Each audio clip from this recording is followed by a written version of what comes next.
So ayun na nga mga pisngay, bali let's make tinola. So syempre umuulan pa rin, so masarap pa rin ang may sabaw. So magluluto tayo ng tinola, tsaka nakikrave ako sa tinola. Yung maghiwa ng ating mga ingredients. So nag-start na ako dito sa ating sayote. Tapos ito yung mga gulay natin. Ay kami. Pwede na, pwede na. Pwede na? Ay, Laging may kulang. Sabi niya, bakit parati pinag-aawayan ng mag-asawa ang pera? Pakisagot, Mami and Papu. Alam mo kasi, ang mag-asawa, pag nag-away sa pera, hindi maganda yon.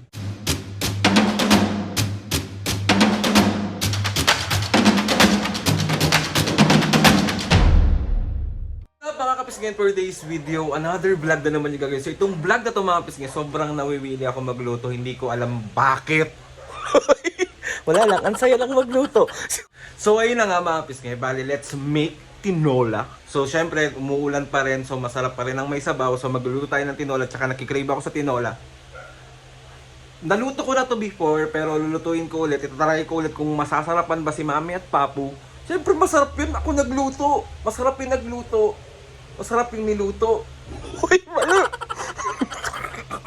Tayo pumalis mga pisngi bago tayo pumunta sa palengke para bilhin yung mga kailangan natin for tinola. And gusto ko lang i-shoutout si Miss Cheryl Ann Abinales from Las Vegas, Nevada. Maraming salamat po sa walang sawang pagsuporta sa aming pamilya.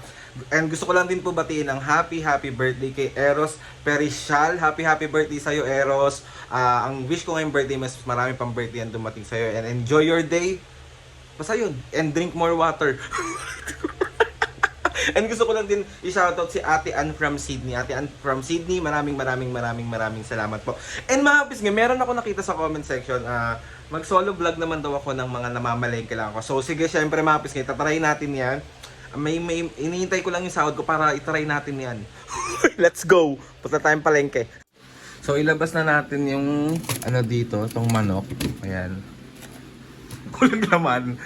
So, ibabad na natin. So, para pagbalik natin, medyo na siya. Yan. Puro legs to. Yan. So, papunta na tayo ng palengke. Huwag nyo nang pagsawaan yung mukha ko. Ganito na talaga to. Hindi nyo na mababago. So, ready tayo bibili ng gulay. So, ayun mga piskebal, nakabili na ako ng ating mga gulay. Tapos bibili lang ako ng konting fruits. So, pauwi na tayo mga piskebal. Ang cute na may harang. Ewan ko na lang mabasa pa ta. Nandito na ako.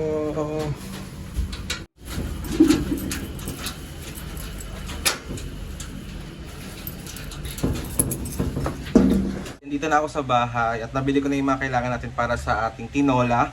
Tapos maya is i-ready ko na yung mga ingredients natin kasi maliligo muna ako kasi kahapon pa ako hindi naliligo. Hindi nyo ako i-judge malamig. Kayo din 3 days ka bago kayo maligo.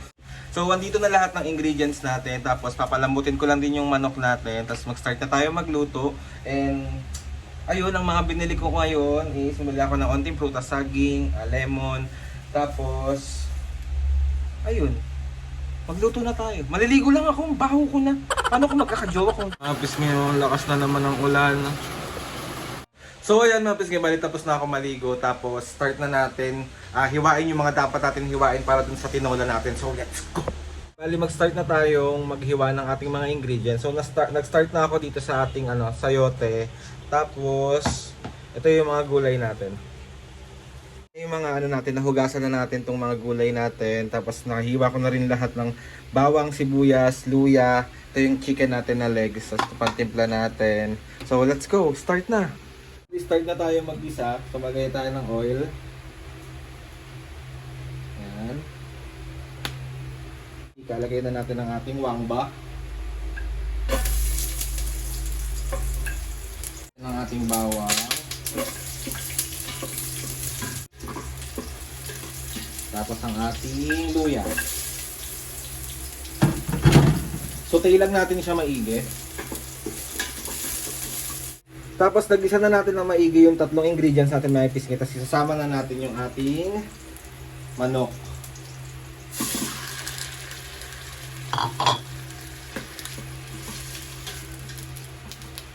Kailangan mag-isa natin ng maayos yung manok.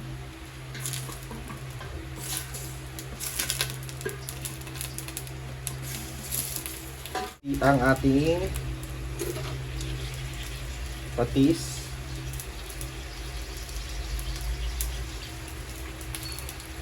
Tapos, lagyan natin ng onting salt.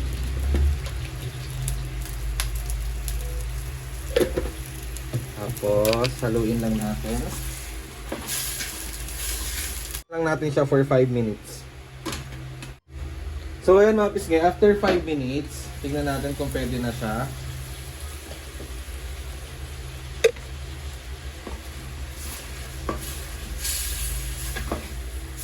Tignan natin na lang water.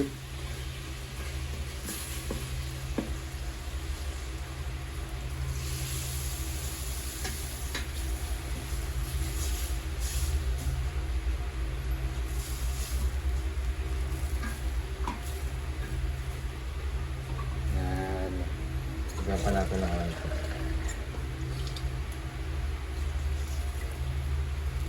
Tapos, sabay na rin natin mga kapisngi yung sayote natin para lumambot siya.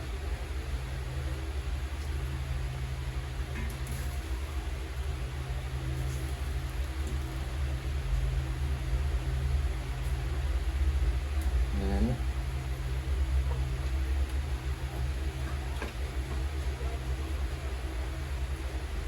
Ang ating pampalasa lagay na natin.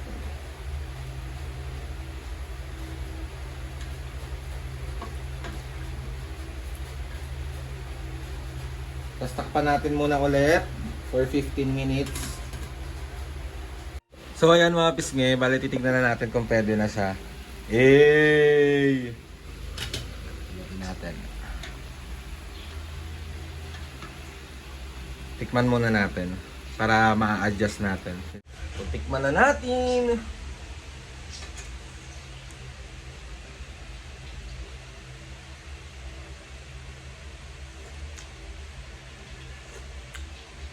Wala ka nang hahanapin pa. Ako na to. Sarap, be. So ayan na, pisngi, pwede na natin to ilagay. Ilagay na natin to. Ayan. Ayan. Tapos haluin lang natin siya.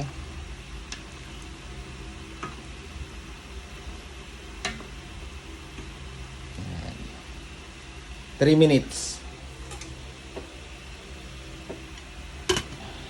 Napis nga, bali tapos na natin lutuin yung tinola and sobrang perfect niya. Kasi syempre ako nagluto, sino ba mag-aangat nito? So ngayon magsasaing na tayo. Ayan. So let's go na. Let's saing.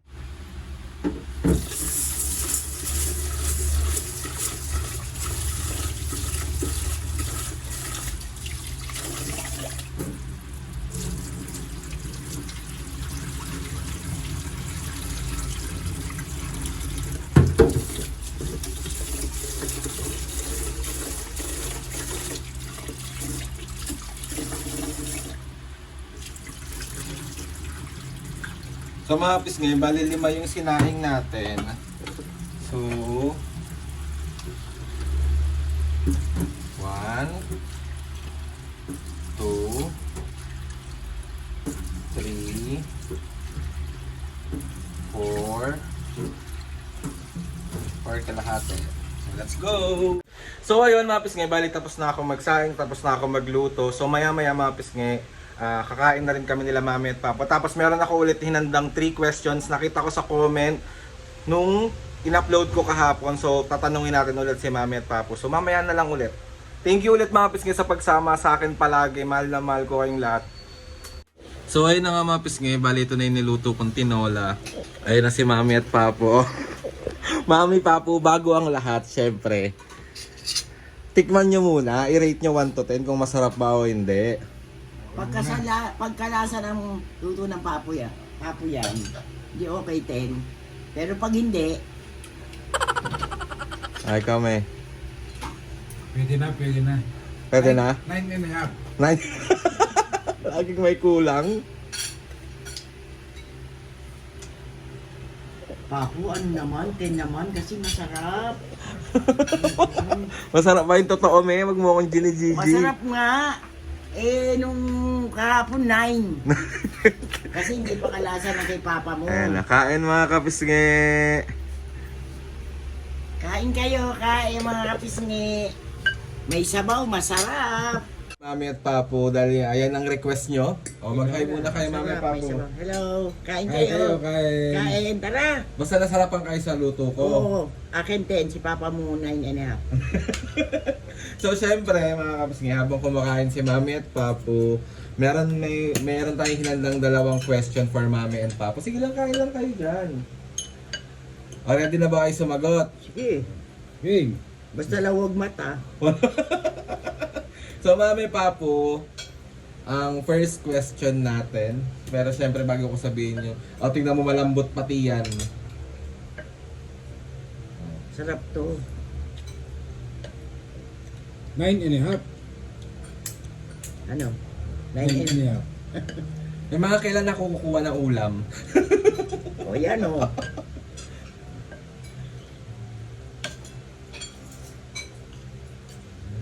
Sarap na sarap sila mga kapisngi. Magluluto ako ulit. Magkakapakpak na talaga tayo na ito. Oo. Hindi, ano naman eh, maganda kasi may sabaw. Kasi malamig. Perfect. So, ayun na nga yung first question natin, Mami Papo. Sina, okay lang yan, basta wag lang mat. Sige. Ano to? Question ni Danica Bilbao. Danica Bilbao. Oo. Sabi niya, bakit parati pinag-aawayan ng mag-asawa ang pera? Pakisagot, Mami and Papo. Alam mo kasi, ang mag-asawa, pag nag-away sa pera, hindi maganda yon. Kasi, kung isa lang ang kumikilos, walang mangyayari, magtatalo nga sila sa pera. O, di ba? Pero kung sila marunong, makontento kung ano lang meron, wala silang pagtatalunan sa pera. Tama. O, ikaw, Papo, anong sagot mo dyan? Para hindi pinag-aawayan ng pera. Halimbawa, bagong sweldo. Bili niya lahat kung yung mga pangailangan at magtira ng para sa pangailangan din Totoo. ang araw-araw. Kailangan pagkasahin ang kinikita ng asawa, gano'n. Maganda kung dalawa kayo nagtatrabaho. Paano kung hindi talaga sumasapat? Kaya nga, kailangan kasi kung ano lang ang meron, pagkasyahin, hindi yung maghahanap ka pa ng iba. Kailangan may teamwork ang mag-asawa pagdating sa pagbabudget. Saka sa panahon kasi ngayon, Papo, parang hindi na uso yung balalaki na lang na nagtatrabaho, no? Oo. Oo. Totoo. Okay, next question tayo, next question. Ano question to ni Blue Strong Lucky? Hirap naman bigyan ng pangalan. Sabi niya, kung may chance bumalik sa nakaraan, anong memories ang gusto niyong balikan? Ako gusto ko yung nag-aaral ka. Bakit ako? Kasi para hindi ka pagod, yung ako mag-aasikaso ng pagkain mo. Kasi minsan siyempre anak nahiya na rin kami sa inong papa mo kasi ikaw nagluluto, ikaw lahat. Yung ganun ba? Diba? Si OA. O iba? Eh, totoo yun. Walang halong eme yun. Ikaw, Papo. Yung ano,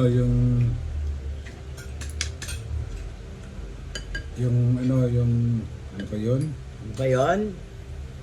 Ano ka, baby ka pa lang. Bakit? Bakit? Siyempre,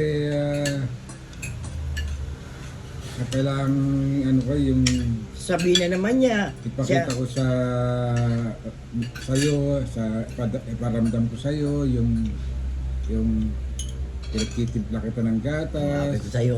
pinapatulog kita sa palad ko, sa kandungan ko. Yan na naman. Paulit-ulit ka. Kasi lagi kitang kinikiliti, tawa ka ng tawa.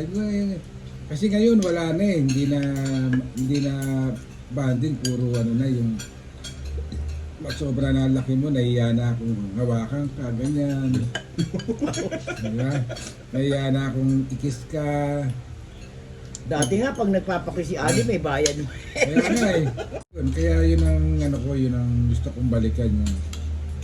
Kasi ano eh, sa ngayon nahiya na kami dahil may Ako edad hindi. kami. Noon kasi kami mag-asawang nagtatrabaho nagtutulong kami. Kaya ngayon siyempre may edad na kami at wala nang tatanggap na ano sa amin. Kaya mas maganda yung memory na yun ng maliit ka pa. Kasi naipapakita namin sa tao, hindi lang sa tao, sa kahit sino na kami ang nagsisikap para sa iyo. Drama? Ako tanungin mo ano, isa pang tanong para Ano? sa akin. Kung ano yung gusto kong ibalik nung nakaraan. Ang gusto ko ibalik nung hindi ko ngayon asawa si Papo. Bakit? Totoo. Bakit nga? Kung pwede ko lang ibalik ang pagkadalaga ko, hindi ko hinangad na maging asawa si Papo. Bakit naman? Malasik tuloy yung laway mo. Kasi ano yun, Papo kanin no, ayoko na. kung maibabalik ko lang. Makanta ka pa. Tapos na kaming kumain. Maraming salamat po ulit sa pagsama sa amin today. And ayun na nga mga basta gusto ko magpasalamat kay Lord sa maraming blessings. Salamat sa mga atis and kuyas. Salamat sa lahat ng mga kapiskin na sumusuporta sa mula umpisa hanggang ngayon. Sobra po ako nagpapasalamat sa inyo. Gusto nyo pa rin mga kapiskin naman ganitong content, comment down lang and magtanong lang kayo dyan na pwede nating tanongin kay Mami Ta para hindi boring yung luto serye natin. So ayun na mga kapiskin, gusto ko rin magpasalamat sa inyo. Maraming salamat po. Please subscribe to my YouTube channel and click the notification bell para lagi kayo updated sa mga videos namin. Kapag meron kayong gustong suggest sa mga vlog, challenges, prank, DM nyo lang ako and tatry natin lahat gawin yan. So ayun na nga mga pisngi. See you on my next vlog.